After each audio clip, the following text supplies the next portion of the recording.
é Lucas e hoje eu vou fazer um TED sobre a teoria do caos.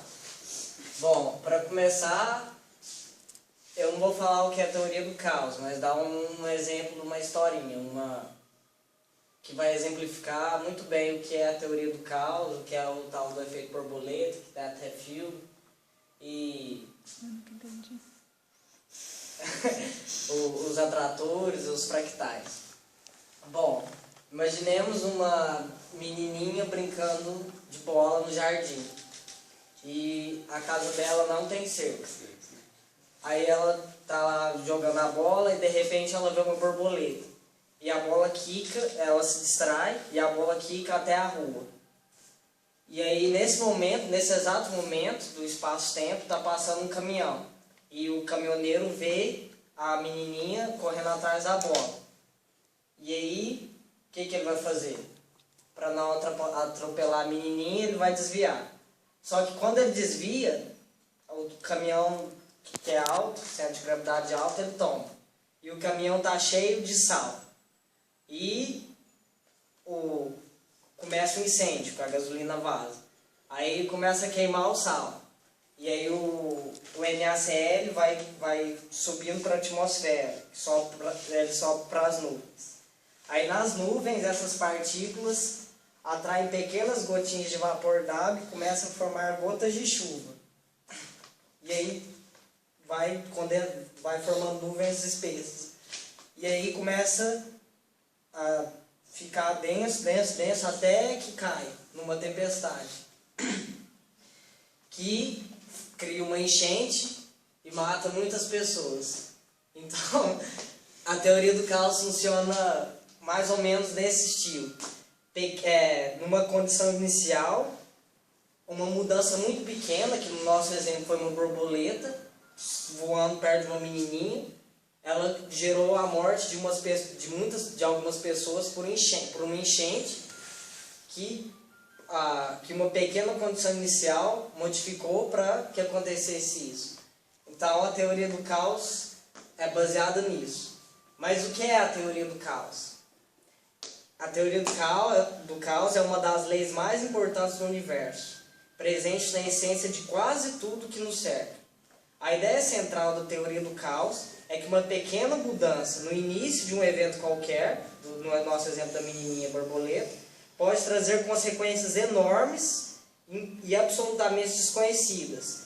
Quando a menininha se distrai com a borboleta, ela não imaginava que ia gerar uma morte por causa de uma enchente.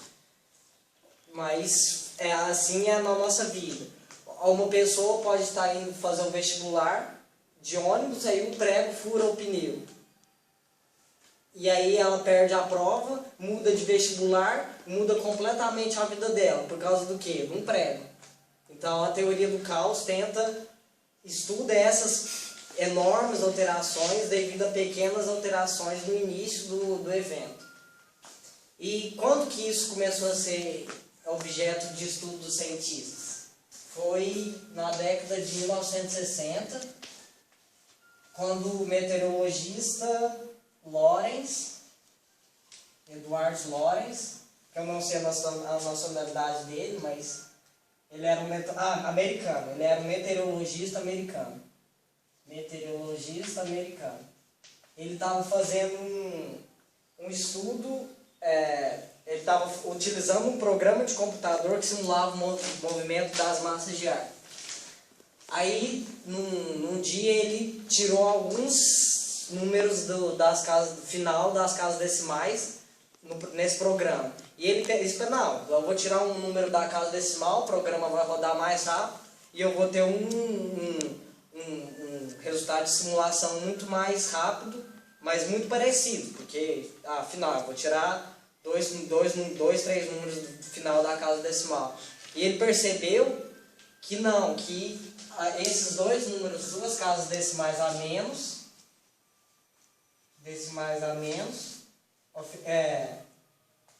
assim, né? Alterava completamente o panorama das massas de ar. Grandes alterações. E Ah, se ia chover em Nova York, não vai mais, por causa de poucas casas decimais. Então ele percebeu exatamente isso. E aí então ele começou a estudar, a tentar teorizar, sistematizar essa pequena mudança em equações matemáticas. E aí ele fez, utilizando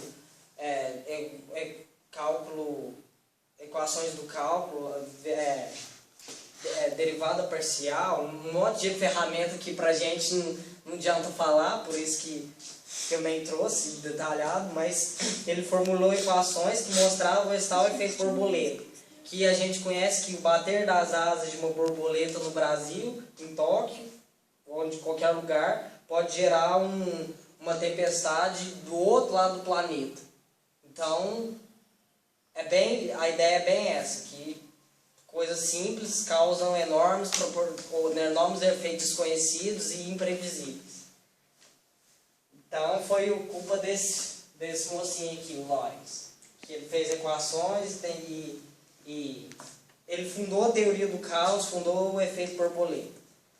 Aí os cientistas continuaram estudando, teve outros nomes, que a gente não vai citar aqui, mas foi e é um objeto de estudo muito mais aprofundado e muito ainda incerto.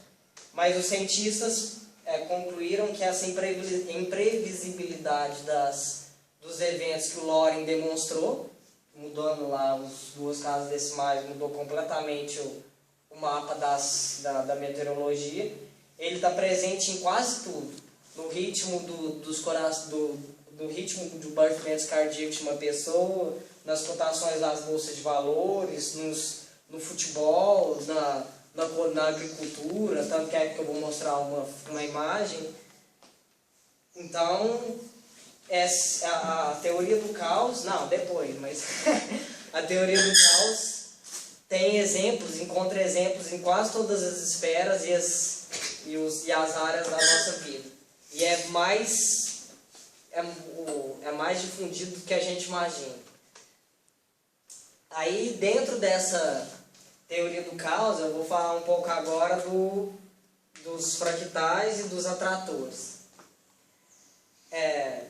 O conceito dos fractais e dos atratores era muito complexo. Eu não conseguiria explicar de forma eficiente, nem a galera entender, porque exige mais física. Mas eu trouxe exemplos, utilizando a fonte da Mundo Estranho, que era uma revista mais leve, mas eu achei muito legal. E aí tem que ligar o projetor. Mas os gráficos, os cientistas acharam compreenderam que quando você estuda o movimento de um objeto ou de um sistema dinâmico, como a atmosfera, como as massas de ar, os ventos, as ondas do mar, a gente pode traçar gráficos abstratos para compreender o movimento desse objeto, desse sistema dinâmico, a massa de ar, enfim, que a gente chama de atratores. Atratores são gráficos abstratos. Que aí a gente, através desses atratores, que são os gráficos abstratos, a gente entende e compreende o movimento dos corpos ou dos sistemas dinâmicos. Então, aí tem alguns tipos desses atratores. Primeiro eu vou falar do ponto fixo, do ponto imóvel. O primeiro tipo de atrator é o do ponto imóvel, que o gráfico se limita a um ponto só. Tá? Aqui, o inicial estava aqui, continuou aqui. O gráfico abstrato de algo estático, algo que está parado, como uma bolinha de gude ou as pessoas aqui nessa sala, é um simples ponto. É só a gente pensar, refletir um pouco. Quando não tem nenhuma força externa que resolve empurrar uma pessoa, empurrar a bolinha de gude, no nosso exemplo, empurrar uma árvore, cortar ela, a bolinha vai continuar parada. Ela sempre vai continuar ali e isolada de forças externas, então vai continuar ausente de movimento. Então o movimento dela não tem, então ela é um pontinho, o atrator do ponto imóvel. Dentro dos movimentos dinâmicos que a gente enxerga o movimento, tem um movimento previsível, que é o pêndulo, atrator, movimento previsível. Aqui no caso um pêndulo. O formato do atrator de movimento previsível é sempre uma espiral, porque o pêndulo, por exemplo, ele se move harmonicamente. Isso indica que ele se movimentará ele se movimentará por um certo tempo até que ele pare. E ele vai parar, se a gente souber as condições iniciais do problema, a gente pode prever onde e quando, depois de quanto tempo ele vai parar. Se a gente souber, começou com tal velocidade, qual que é a força de atrito envolvida no sistema. Então a gente consegue traçar equações, quanto tempo que a gente vai poder desfrutar do movimento. E aí a gente traça o gráfico em forma de espiral e aproxima o movimento de um pêndulo. Mas como a gente sabe, a natureza praticamente nunca é certinha assim. E na maioria das instâncias das ciências, da natureza, mesmo no comportamento humano, nas coisas, a bolsa de valores, as coisas parecem guiadas por um caos. E o Lorenz, ele fez equações, mas essas equações são somente previsões, campos em que vai estar mais ou menos nessa área aqui,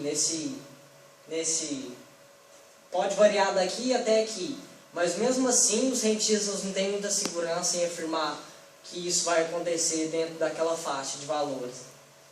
Mas as equações que explicam o comportamento dos eventos imprevisíveis dão origem a gráficos conhecidos como fractais, que são figuras de geometria, vamos dizer assim, para ser bem... pode abrir um atrator estranho 2, pode ser, esse aí, tá bom. São figuras de formato maluco que a gente vai ver.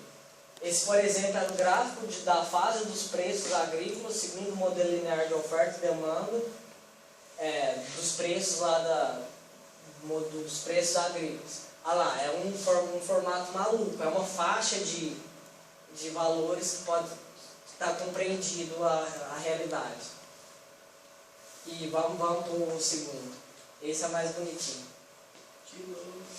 Aí tudo está dentro desse campo, mas você não tem ao certo o que é, como o pêndulo, como o atrator de ponto imóvel. Então está dentro dessa faixa. Acho que tem até mais uma figura. Vamos ver lá. Lorenz Attract. Aí. É bem assim, é imprevisível, mas tem uma probabilidade de estar lá. E isso é traçado por equações matemáticas. E os fractais são esses gráficos que têm uma propriedade, detalhes infinitos. Eles são, eu nem vou desenhar porque vai demorar, mas eles são figuras de geometria não euclidiana, têm formatos malucões, vamos dizer assim, e eles têm uma propriedade da simetria. Eles são simétricos e essa simetria confere essa propriedade de prever algumas coisas, mas nem tudo. E acontecem coisas imprevisíveis, mas a gente tem essas probabilidades envolvidas, mas ainda não chegamos ao nível de ter certeza dos eventos, das coisas, que podem ser alterados pela menininha lá jogando a sua bola.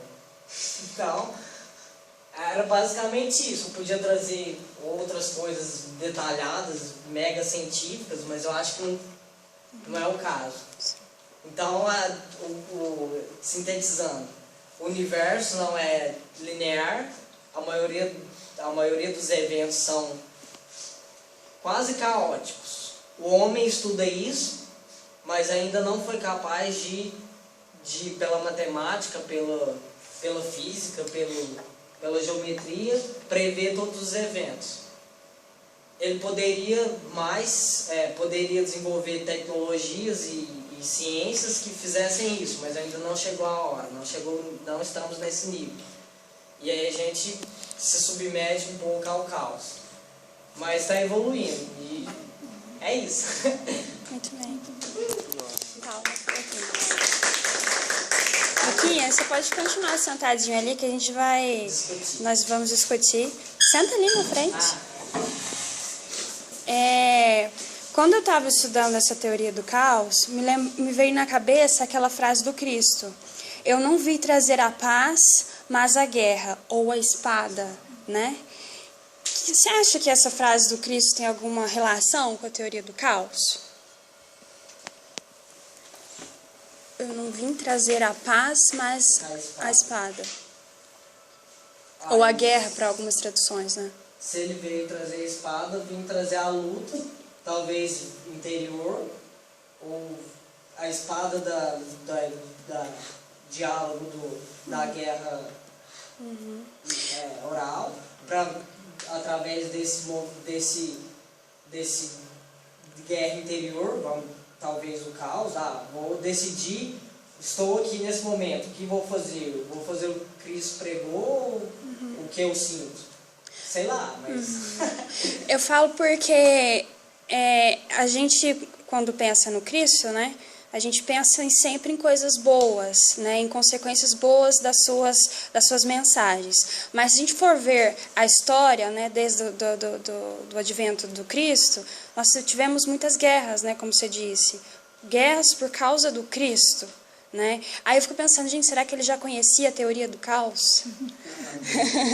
Entendeu? Para saber que do que ele disse, do que ele fez, teria essas consequências que a gente vê, que a gente já viu, que a gente vê hoje. Né? Eu lembro também o orixá. Orixá, vocês sabem o que é orixá? Orixá é uma força da natureza. Não é uma entidade, nem nada assim. É uma das formas de manifestação da força da natureza, da força de Deus. E o orixá Ogum, que seria comparado com São Jorge, ele é o orixá da força, da vontade, assim, é o que tem de mais violento nos orixás, assim, sabe? E quando Jesus fala do trazer a espada e não a paz, eu penso muito no sentido do conformismo inconformado. O tempo todo ele fala: conforme-se, vocês que estão sofrendo, vocês vão para o reino dos céus.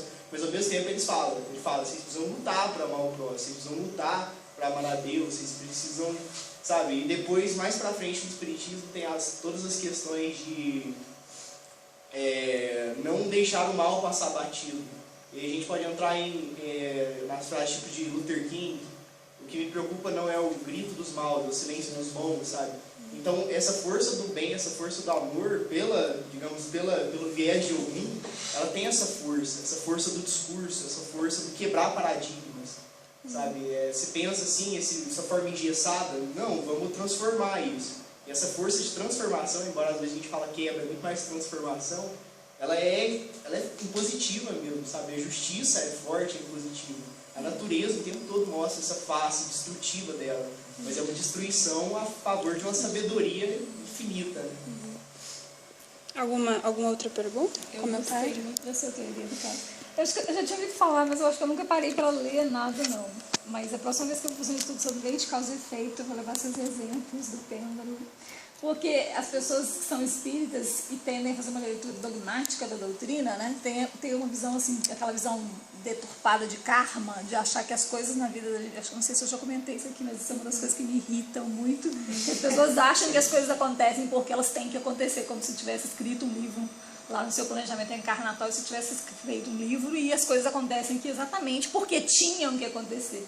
Então as pessoas têm muita dificuldade de ver que não, as coisas acontecem porque você faz opções pequenininhas, como você mostrou, e cada opção que você fez, cada pequena opção que você faz no seu dia a dia vai causar uma interferência, né? Criando possibilidades, criando né? possibilidades infinitas. Então, eu achei muito legal, acho que na hora de explicar isso, mostrar o pêndulo, porque o espírito, não existe uma matemática que calcula o movimento dele e fala, ó, você vai reencarnar e você vai agir aqui, ó, você vai ficar o tempo todo aqui, né? É aquele gráfico que você mostrou, existe N possibilidades e cada pequena escolha que você fizer no seu dia a dia vai causar uma alteração. Acho que isso ajudaria muito a gente refletir mais até sobre as nossas opções no dia a dia e ter certeza de que cada pequena opção que a gente faz vai refletir lá na frente de uma forma diferente, porque acho que a gente vive muito pensando assim, não, tanto faz, né? Tanto faz se hoje eu for lá estudar ou se eu não for, tipo aquela frase que eu também não gosto, né? No final vai dar tudo certo, né? Se não chegou no final, deu certo é porque não chegou no final. Obviamente, daqui a 5 bilhões de anos,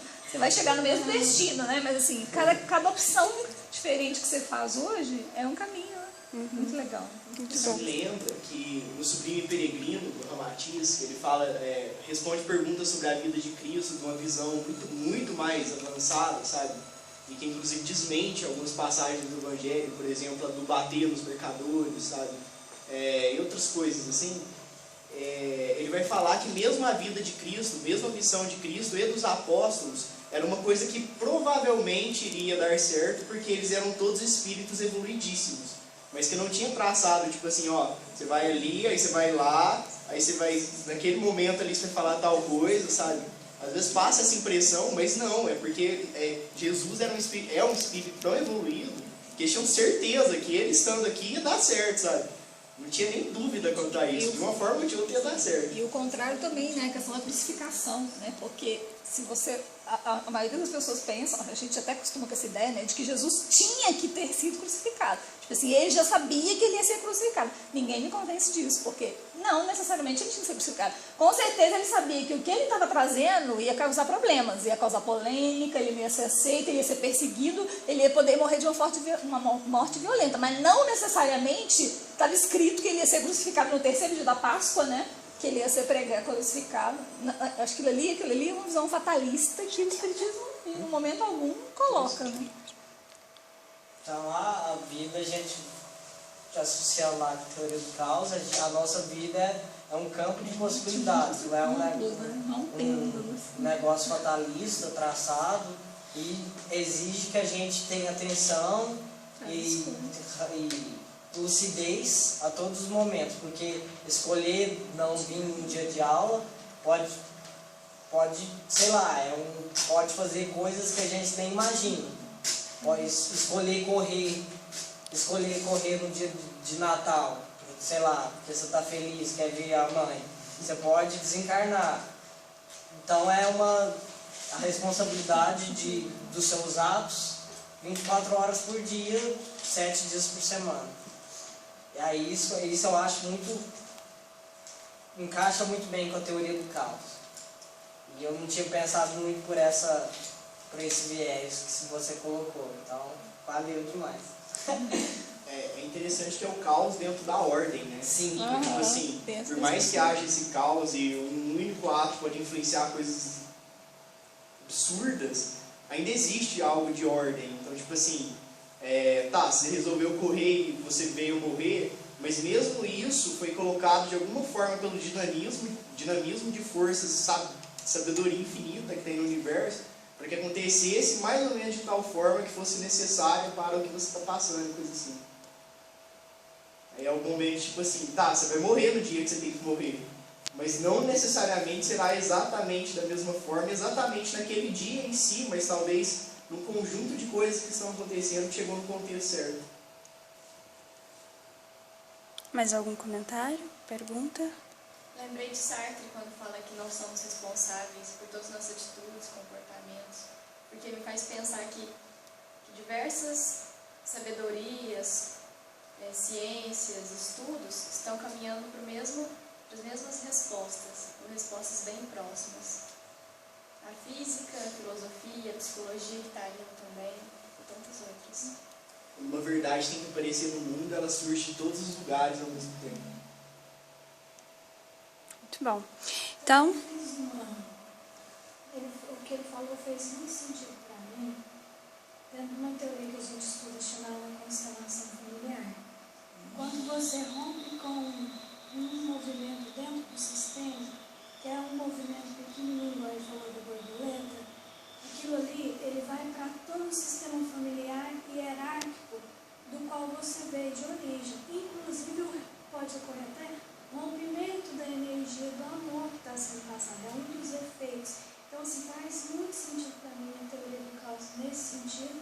Também dentro do Pichon Rivière, que ele estuda mudança e dialética de Marx, a mesma coisa que você falou ali do espiral, ele também cita a questão do espiral, não sei necessariamente qual é a lógica dele, mas no processo de mudança.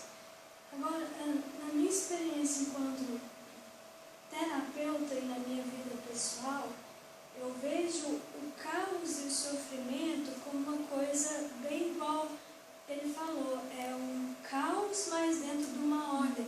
Porque as pessoas, quando elas estão naquilo ali, você vê que está tudo bagunçado, o pensamento, a emoção, está tudo misturado aquilo ali, mas é por rompimento de uma consciência tão grande que, às vezes, a pessoa ela é muito rígida. Eu acredito na aprendizagem pelo amor, mas quanto mais rígida, ela, infelizmente, ela vai aprender com maior caos, né? Maior sofrimento. E aí vem a consciência, ela expande essa consciência e tudo normaliza e sai do caos. A mesma coisa é a arte. O artista, quando ele vai compor, ele passa por esse momento de desestruturação e de caos interno, de multidão de emoções, de cores, de pensamentos. Ele vai e concretiza uma arte, ele acaba aprendendo com aquela concretização daquela arte que ele faz e tudo volta de novo à regulação.